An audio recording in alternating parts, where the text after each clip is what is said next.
tem uma coisa sobre a linguagem não binária que a gente já vem batendo aqui algumas vezes, que a Omelete vem usando bastante aí para escrever matérias. Eu sou uma pessoa que sou contra isso. Dei uma estudada durante a semana. Mas, basicamente, o que é a linguagem não binária? Ela é parte do pressuposto que o masculino da língua portuguesa, tido como genérico, é, na verdade, um marcador excludente. Então, a língua é um conjunto de palavras organizadas por regras, certo? Sim. E a linguagem, por outro lado, ela consiste na capacidade de comunicar. Então, a linguagem não necessariamente depende de você entender a língua. Por exemplo, eu posso ir para os Estados Unidos não falar inglês, mas eu me virar apontando para coisa. Isso é uma linguagem. Fazer sinais é uma linguagem. Emoji então, considera essa linguagem porque você entende exatamente o que o emoji quer dizer. Existe a linguagem não verbal também. A linguagem neutra, ela é uma expressão social. Assim como a gíria. Quando você fala... E aí, mano, meu chapa. Essa linguagem não é formal. Ela não é formalizada. Ela pode... Como o Matheus já trouxe aqui também em off... A linguagem não oficial, a linguagem binária, ela pode um dia vir a ser oficial. Assim como muitas coisas que não eram e depois vieram. Você, por exemplo, era voz-me-ser. Vossa mercê, aí virou vossa C, vossa mercê, você. Você com 2 S, inclusive, hein? Depois virou você com C. Verdade. Vossa senhoria já é uma linguagem não binária, se você for parar de pensar. Vossa senhoria. E aí eu venho... termo não binário para vossa senhoria. Eu venho do pressuposto, Matheus. Quando a gente está falando de... Isso rolou uma polêmica até no nosso TikTok. O Matheus fez um vídeo explicando quem era o desejo. Quem era desejo. Olá. E daí o Matheus se referiu a ela no feminino. A desejo. Não, eu me referi tipo, no feminino e no masculino, sabe? Porque ela é os dois. Então... E o que as pessoas esperem? Que a gente fala elo.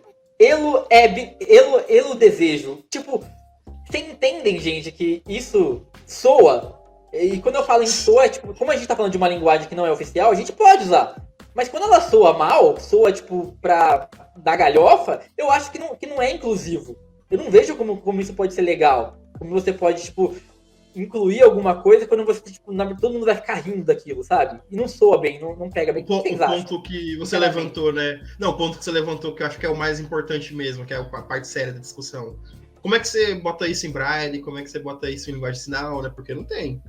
Aí, tipo, a inclusão tá só para aquelas, né? Eu sempre puxo o ponto que, mano, a linguagem inglesa, tipo, ela é preparada para isso. A linguagem inglesa, ela tem pronomes neutros e você consegue usar sem problema nenhum. A nossa língua não foi feita para isso, porque o gênero das palavras não se refere a gênero de pessoa, sabe? Se você fala, tipo, a mesa, a cadeira, não significa que a cadeira ela é uma mulher, sabe? Essa que é a questão. A linguagem não funciona... Não, mas agora vai ser cadeire. Cadeire. O quê? Chama o cadeire ou a cadeire? Então, aí é que tá. Aí você usa o E, você troca o A pelo E. Usa cadeire. O cadeire. A gente aqui é paulista, cara. A gente tem puta de um sotaque, ele é paulista, meu. E aí, meu, já pensou se eu vou lá pro Rio de Janeiro, meu, e eu falo, meu, não é peixe, é truta, meu. E eu quero que todo mundo fale truta, porque, tipo... Porque eu quero que seja assim. Não é biscoito, é bolacha. Entendeu? A coisa tem que ser natural. Eu até acho, eu até comentei aqui, eu, por exemplo... Quando eu vou escrever um texto e eu vou falar sobre... eu sei que oficialmente, formalmente, eu tenho que usar o presidente. A presidente. Mas eu uso a presidenta. Porque eu acho que soa bem. Que faz mais sentido dentro de um texto. Agora... E não só isso, né? Agora, tipo, teve uma carga na época da Dilma sendo eleita. Porque isso virou uma discussão real na época que ela foi eleita. Virou uma discussão real. E aí agora, as pessoas debateram isso e aceitaram isso. Tipo, essa que é a questão, né? Foi unânime. Algum outro conservador ele não aceitou, mas grande 90% da galera queria o presidente. Aí ficou, então tudo certo. E que tá tendo uma forçação de barra pra gente implantar isso formalmente, quando não é formal. Quando você escreve um texto, reportagem, de um caso que eu considero sério, o Ezra Miller tá passando por uns bagulho pesado, ele tá fazendo... Ele transforma isso... Quem transformou isso numa piada foi quem tá escrevendo desse jeito. Você começa a ler o texto de um bagulho sério, vai. Ezra Miller matou 30 pessoas. Aí você começa lá. Ele chegou cedo, pegou a sua cadeirit e aí você começa, mano, não dá pra ler e levar a sério. Não dá. Entendeu? Tira a seriedade do bagulho. E detalhe, essa pessoa que tá escrevendo isso, quando ela vai apresentar um trabalho na faculdade, ela não usou a linguagem não binária, porque ela sabe que não existe oficialmente. Não, quando mas ela vai essa parada escrever aí, mano. um texto que é um trabalho profissional, eu acho ridículo usar. Porque você tá sendo formal ali.